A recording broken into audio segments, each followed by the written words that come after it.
You know, not too long ago you were playing patty cake with anybody who was willing and able to be your friend. Look at you now.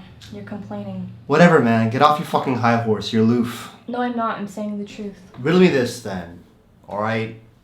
Outside of work, school, partying, how do people actually make friends nowadays? Okay, so you had your kicks and flings at university, readings of philosophy, travels around the world, and now you're coming to the realization that the relationships you made in the last, 10 years was centered around senseless debauchery. And that what most people consider friendship is nothing more than a mutual means of ignoring the shallow void that is the self.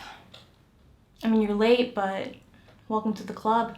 Well, I must say I'm impressed, but tell me, how many lonely nights did you spend listening to Morrissey and practicing that bit in the mirror before deciding to whip it out on me? I'm not that into Morrissey, okay? So just leave him out of this.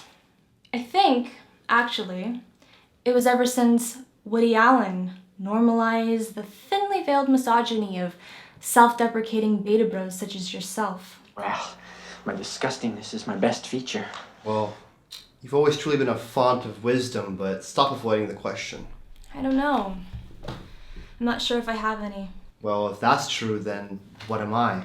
Well, you're kind of a and you've always liked and you so if you then I guess that's what you are to me. Whatever, I could take that as a compliment. I mean, what exactly is it that you're looking for?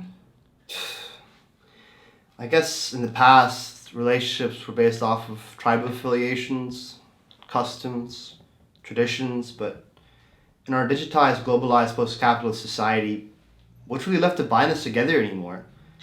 Spotify playlists, hashtag social movements, EDM festival bracelets.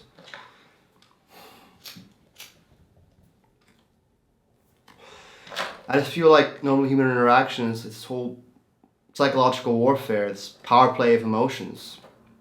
You look into people's eyes, they're just utterly indifferent. You know, it's like you're only worth as much as the faux minimalism and symmetry of your Instagram posts. Not to mention that everyday conversation really goes about the most banal banter about the latest episode of Mad Men, Game of Thrones. What do you expect?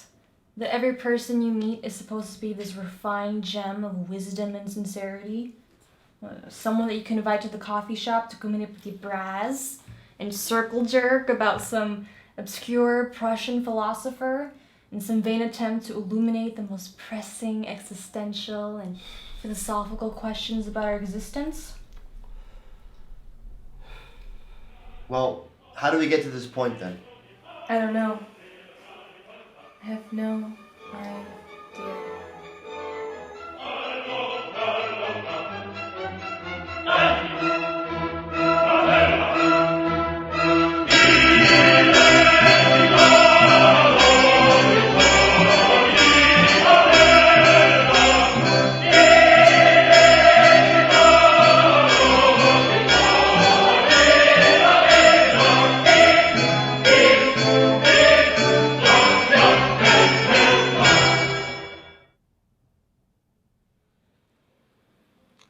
Come on. Aren't you the gender that's supposed to be more empathetic to people's problems? So just because I'm born female, I must have this inherent need to coddle your male ego?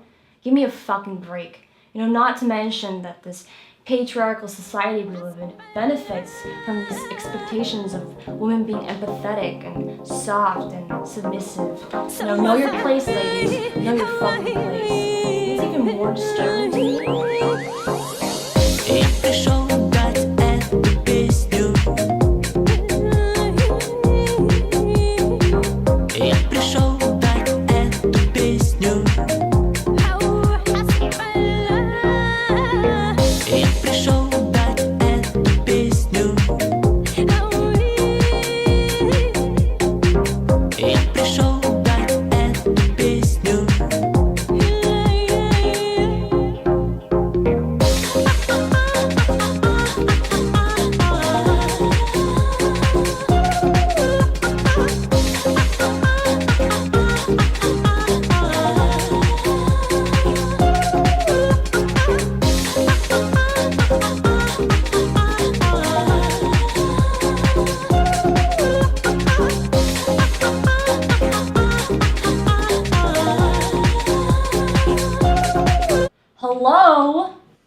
like a beer? You didn't even listen to a word that I said. Of course I did. I was just, thinking. About what? Well, I began this conversation about friendship, and let us not forget that it was you who chose personal attacks as your preferred mode of argumentation, and my decision to stoop to your level and counter with an ironic question did nothing but fuel your rage-filled digressions. No. It is not I who is the enemy. I mean, it's too easy to lay the blame of the fate of one half of humanity on the other. I mean, men do occupy the seats of power for now, but doesn't power legitimate all assholes of all shapes and sizes, regardless of that assholes being standing up or not? And the patriarchy will always be useful for something, right?